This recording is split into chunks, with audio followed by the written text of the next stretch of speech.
ang gahom sa Ginoo permanente gid na siya niya, why imposible sa iyang gahom. Munang ang atong salmo nakapangandoy nga unsa to, ang akong kalag giuhaw sa buhi nga Dios, anus aman ako makaatubang kaniya. Gilingya imong tupad ina gusto ka makigatubang o gamhanan. Unsay imong bation kung makaatubang kag tao nga dako kay gahom, dakog authority sama sa presidente sa Pilipinas, unsay imong bation? Ha? Ambot malipay ba ka o kulbaan? O magkaratul-ratul ka bisan kaning pari minus manigahom ingnon ka Padresyano, anak ko no mamahaw sa inyo. Ang sa imong bation? Mga usab yun ang imong recipe ba? Way siguro makapangutang pa ka. No? Na siya. Kay gamhanan ko na. Samot na yung maingon. Hala, si Bishop Abit, oy, madto ko nos inyo. Asus, ratol. Samot na yung ingnon, ang Santo Papa, si Pope Leo, anhi ko no sa Compostela ugma, na magkapangka-pangka ang mayor kay diplomat ko na, niya, leader pag yung simbahan, gamhanan ko kayo na. Muna, namin ko nadunggang balita nga pag-ari ko no ni President Bongbong Marcos, nataktak ang Hipis Konsolasyon tungod sa traffic. Amo, tinuod ba na? I-verify lang niya ninyo. Tungod sa traffic ba, dito sa Konsolasyon, dito mas President Bongbong Marcos, gitaktak ang Hipis. Gamhanan ko na usa lang kasulti presidente ko ng Pilipinas, o tinuod ba, o tinuod man ang nahitabo, ambot lang wa ko kibaw tungod nas gahom. Pero ambot gamhanan ba gyud ang atong presidente? Gamhanan sa pagkakaroon ba, gamhanan na ako nakita ang video mga OFW nga gustong muuli kay tungod sa gubat dito sa Middle East, niadto sila sa atong Philippine Consulate, gibalibaran kay nangayo in town sila taba nga para makauli ba kanang makasakay sila eroplano padong uli, gibalibaran og niingon dito ang head sa consulate, wala na'y budget, walang pundo, sige mag-report kayo kahit saan. Galing ito sa Manila ang instruction, walang pundo. Naana sa social media. So sa ato pa kay way pundo, wa nay kwarta ang Pilipinas, pasabot way gahom ang Pilipinas. Wa nay gahom, wa nay pundo. Lingay mong tupad ina ubay-ubay pa kag pundo. Ubay-ubay pa kag pundo. Napay sakaros presyo ay sos grabihan, sakas presyo murag rakit sakag dito niya punan pa nga ang mga businesses nga mga gagmayng businesses nasira, ang uban nagtaktak og mga empleyado kay minus na kay kita, samot na gyud murag way gahom ang ato rong presidente sa pagsulbad sa dagko kayong problema. Kutob ra gyud sila sa impeachment. Ang ilang gahom naas impeachment. Siging impeach. Nya kinsay gi-impeach? Vice Presidente. Imbis unta magtinabangay na sila karon kay niata sa tumang kalisod, i-impeach naman noon. Saon pa pag-function na? Ako lang ning hisgutan kay mura ni siyag sanla. Diri sa atong unang pagbasa na ay sanlahon, bisag unsa niya kagamhanan, bisag unsa kahari ang hari sa Syria atong panahona mao'y banggiitang hari niya kani siya sinaaman right hand kini sa hari.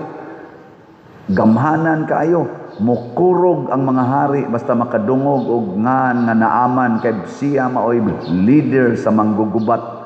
Mao tong pagpadaog letter sa hari sa Syria ngadto sa hari sa Israel nga ayuha ang sanla ni Naaman pastang pagkaratula sa hari. Nayabag man usab Ginoo ko dire nga ayuhon karatul-ratul ngita lang ginigbikil ning tawhana aron gubaton ko nya wara ba ko daganan ani. Ang relax kaayo ang tao nga naay Ginoo nga si Eliseo ang propeta sa Dios. Pari adiris Naaman nag-abot dito suswa pagyud mo gawa si Eliseo gasugo rag tao nga paadtuan nas Naaman sa sapa sa Hordan patusluban na dito kapito pastang suko ang Naaman wa siya kailan ako murag ana ba yang pagkasulti ba ngano man siya mo gawas nganong gasugo-sugo raman siya ngano man ko niya gawasa nya iya unta kong gipangadjian nya iyang giwarawarahan sa iyang kamot ang akong sanla aron maayo dayon iya pag yung kong suguon ngadto anang sapa sa Hordan nakabati anang sapa daghang mga nindot sapa sa amo murag inana ba pero niuli naman dato siya gabagutbot naa sad siya sulugoon tanawa ha sulugoon niya nga Israelite yun. Sir ni ana manggita dinhi murag wa man tingali mawa nato kun mutuslod lang ka dito kapito unya sa dili sa kamaayo ako lang supay-sumbayan ba nasuko naman gyud ka kanang tumana sa ang iyang sugo nya di ka maayo balik ko na to patyon tanang propeta atong patyon na day arang nimo kadaghan nato din hiron way makapugong nimo bisa kining hari dinhi gikulbaan na magining hari dinhi ato lang tumanon paubos lang ta og sa dihang nagpaubos na si Naaman og nitunlob og kapito pasti lang nabalik ang iyang panit mura nagbata sa panit sa bata nga porti ng ninduta way sakit lingi ay mong tupad na gusto ka mo bata maora ba gini atong pangandoy gusto tang mabata ora bisa galisod naglakaw mandoy pag mahimong bata pader iampo ko pader ang akong tuhod pader ako sang warawarahan matiwas na unta ka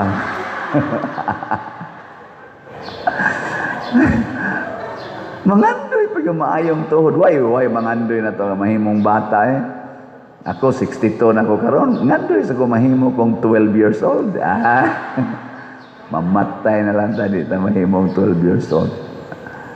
Si Kristo niingon diri sa atong ebanghelyo ang propeta di gyud dawaton sa kaugalingon niyang lungsod. Kining atong garbo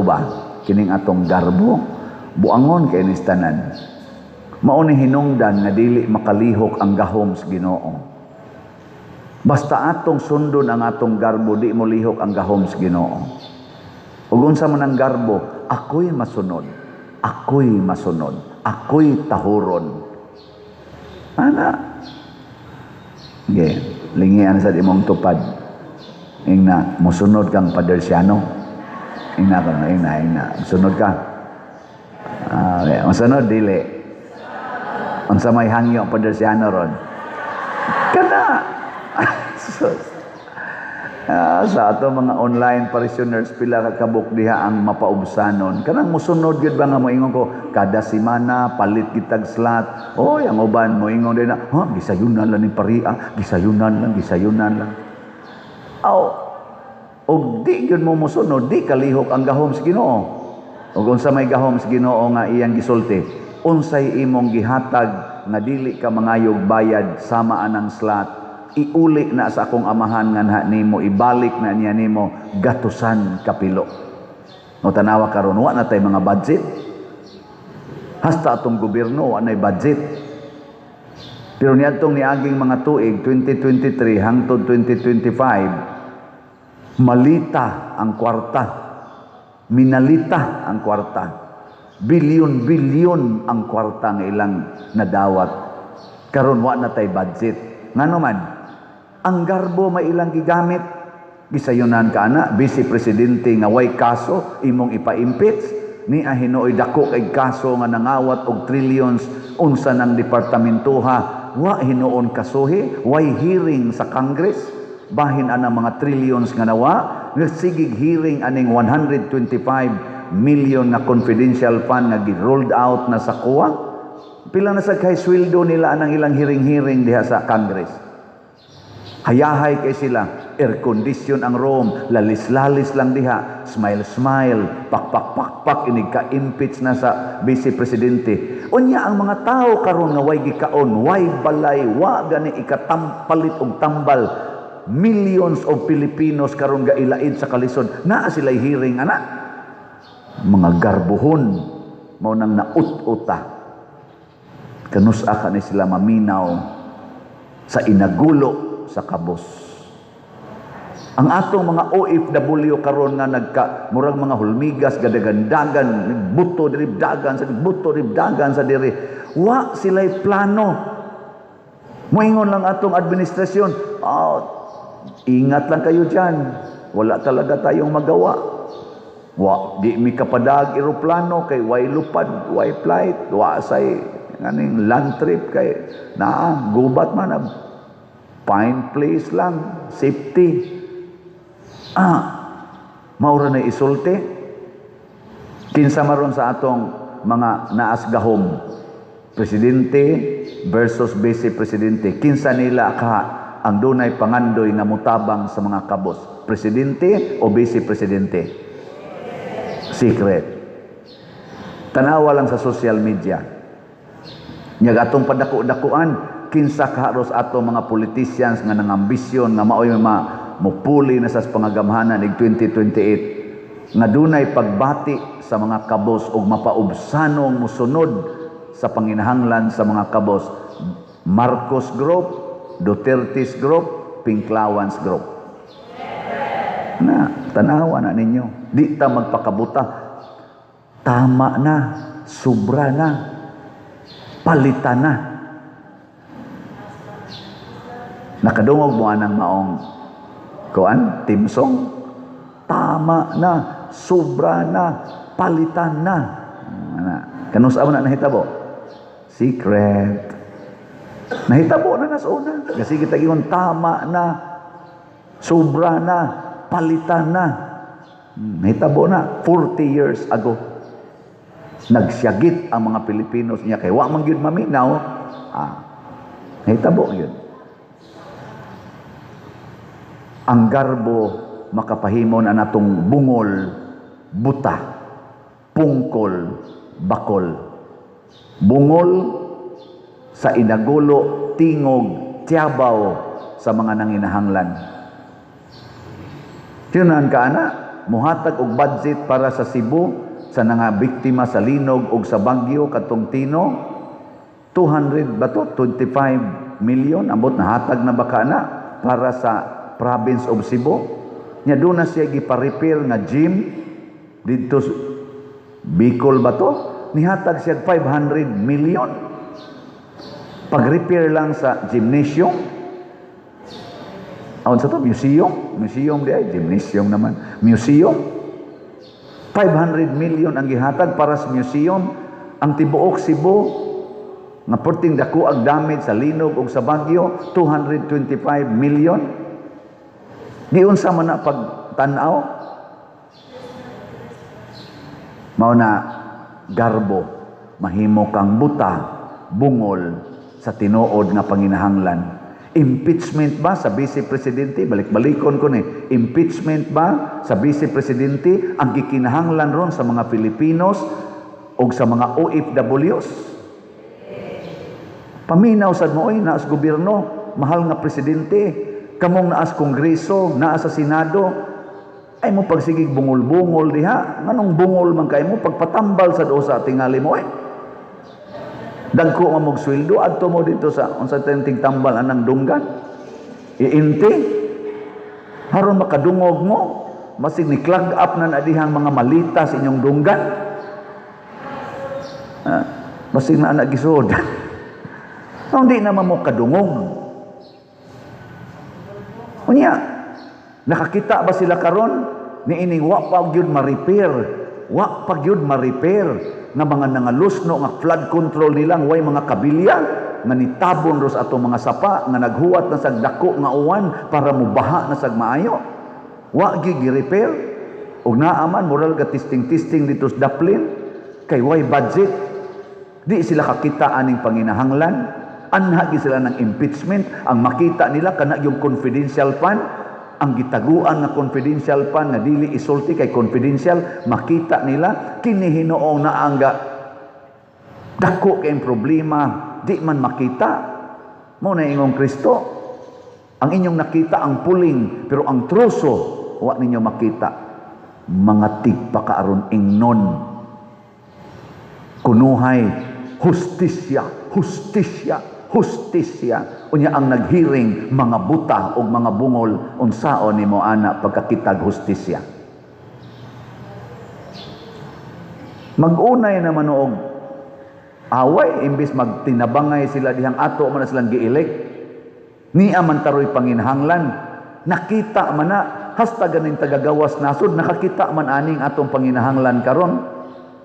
Kitang ni adinhi, mag-unay man og away, mura bag nasunog na inyong balay nya, imbis inyong tabangon magsukmagay na mong tag-iyas balay. Nasunog na, pagkuha mong tubig unya na lang mong pagtiwas og sukmagay o mahuma na ng kayo. Sulbara o sa aning panginahanglan karon sa kagutom, unemployment, kining atong krisis. Sulbara o sa ninyo mga leaders, kamo mga naas executive sa legislative, kamo may mga giilik na mo, dagko kay may gasto ninyo. May pag-ipalit ng slot unta. May patadinhi, ginagmay-gagmay ra ning ato slot. Pero napatay na himong ginagmay. 11 na kabalay ang atong natukod adtong mga tao nga nabanlas. Salamat sa Dios. Nga gasigi pagitag tukod kay na punduhan na nato ang 77 kabalay. Padayonon pa na natog tukod. Ginagmay pero kanunay kaysa kaning ilang sa Tagalog bigla ang malaki pero biglang sana sa Tagalog kanang nawala na sila naglaho. Mao na ilang manindot o minahon ba? Biglang naglaho. Sus, mga animal.